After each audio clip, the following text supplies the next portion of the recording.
continuing on. We're continuing on about the spiritual and out of body experience in a good way. And the spirit is real. You have a spirit that is on the inside of you. Without a spirit inside your body, then your body would be dead. So, and when you see the body that is dead, guess what? The moment that the person breathed their last, they never died. They just came out of their body. They're still alive, like instantaneously. And I'll just share my own testimony of how I'm relating to that, But long story short, there was a particular situation. I ended up stealing a camera from my homeboy's girlfriend, and she was a white girl, and her dad was a doctor and all that kind of stuff, and they found out about the camera. By the time they found out about the camera had already got stolen from me. And so I had to go live with his parents because they had their own business, and I was going to work for them and pay that stuff off. You know what I'm saying? And so long story short, they had a little baby that was there. His sister had a little baby. And as I was staying there, and his mother, she was in the Lord, and she'd be ministering to me. And that's when I rededicated my life to the Lord at that moment with his mom. And, I would play with the little child from time to time. One particular day I had the child. It was, like how you give them a piggyback ride and they put their legs on your neck. And I was walking. So there was like a little lip from the kitchen to the living room. So I was ducking to make sure his head didn't hit the lip on the ceiling, on the wall coming from the ceiling. And as I was ducking, I was looking back, but I was moving forward, but I didn't realize that there was a fan spinning full speed forward. And I was still moving forward, but I was looking back. And as I kept moving forward and I was still looking back to make sure he had clearance, by the time I turned around, all you heard was a big bah. You know what I mean? And it was his head that got splat. And I just remember at that moment, the grandmother grabbed the child. And when she grabbed the child, she immediately ran to the front room. As she was in the front room, I was just, terrified, petrified, whatever the word is. And all I can remember was that I was 17 years old when this happened in Orlando, Florida. But all I could remember was I was just like, take my life for his. Because I'm like, my life ain't worth living. I mean, all the trash and all the garbage and all the things that I've become in the midst of what it is that I knew. And it was like, man, take my life for his, because this child is innocent. This child's got his whole life ahead of him. And that's all I remember from meaning it from the bottom of my heart was just take my life for his. And I said that so much, the next thing you know, I was gone. Didn't even realize I was gone. Everything went black again. But this particular time, I realized that I was floating, and as I was floating, just idle floating, I was like, whatever I thought in my mind, it happened. So I thought about my mom. So when I thought about my mom, it was like my spirit just started flying, and instantaneously, as I was approaching right up on my mom's house and right up wherever she was at in the dining room, and I was about to wrap around that house to come up to that window or come inside to where I could see her, all of a sudden I felt a tug. Well, this tug was the fact that they were trying to resuscitate me. I'll get there. So as I'm being tugged and I'm being tugged and I'm being tugged, it means instantaneously I'm back in the hovering state. As I began to come down, as the resuscitation is pulling me back in my body, I'm constantly looking up. As I looked up, the first thing that I saw was the popcorn on the ceiling was right directly in my face. Literally, right in my face. I mean, so I was like, I knew that was the top of the ceiling. So because I knew that, I looked down. Now, when I looked down, I saw my body, but I couldn't see my face. And I saw the medical crew. I saw all of their instruments and all the things that they had, the machines and the resuscitation stuff. But everything in this picture was black and white. Not so much black and white, but that's the easiest way I can explain it to you. It was black and white. And so as I begin to come back in my body, as I'm looking down at all of them and I'm coming back down in my body, the last part that I saw was when they were taking the resuscitation thing off in black and white.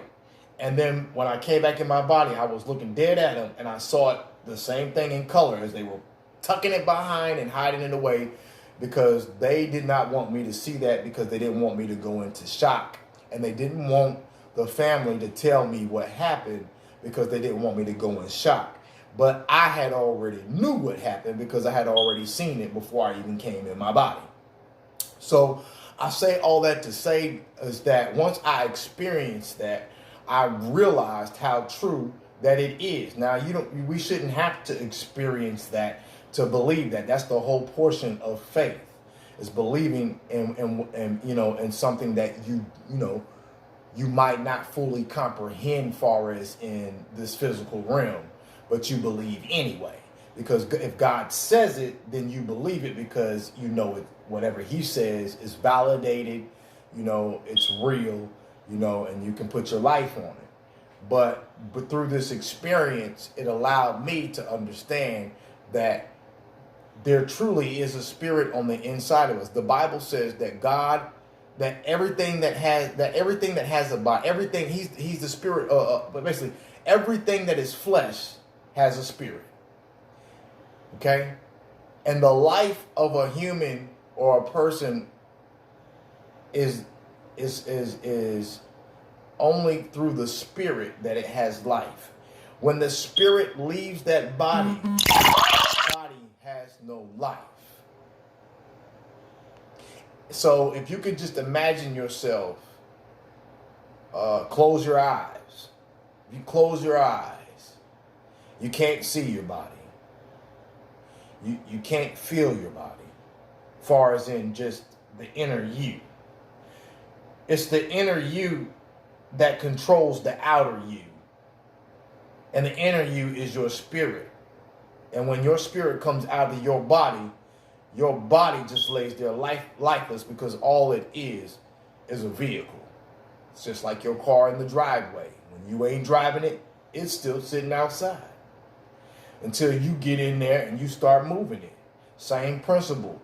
Your spirit is inside your body. So, the purpose of this is not because I'm trying to glorify myself or whatever. I'm just telling the experience that I had and sharing, regardless how foolish it make me look. It's the truth.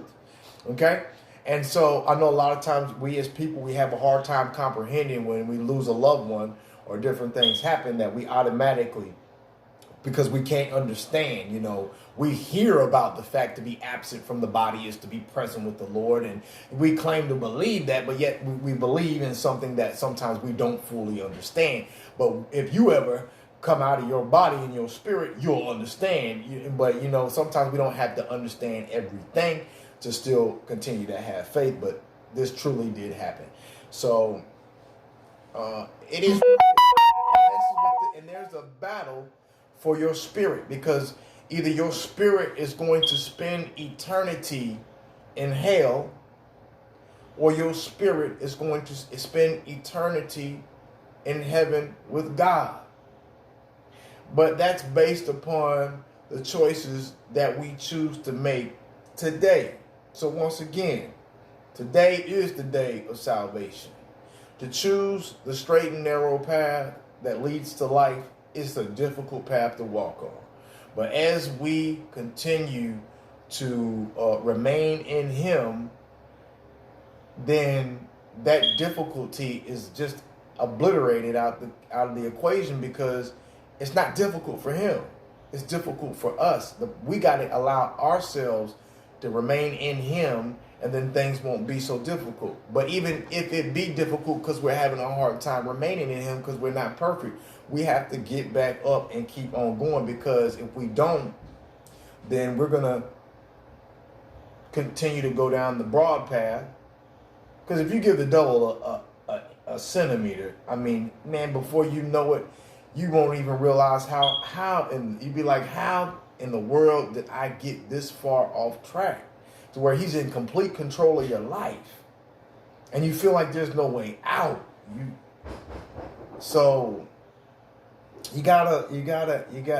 but the end result to that path that is death and destruction. And we all don't want that.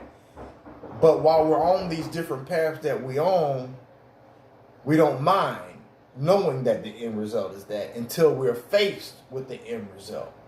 And I'm telling you, a lot of us don't get the chance to have the opportunity to make the choice to choose. A lot of people are getting taken out of here so quick, and there's a battle going on, and it's for souls. It's for souls, man. So I'm just sharing a little bit of my testimony, and I pray that you be blessed by it in Jesus' name, and talk to you later. See you later.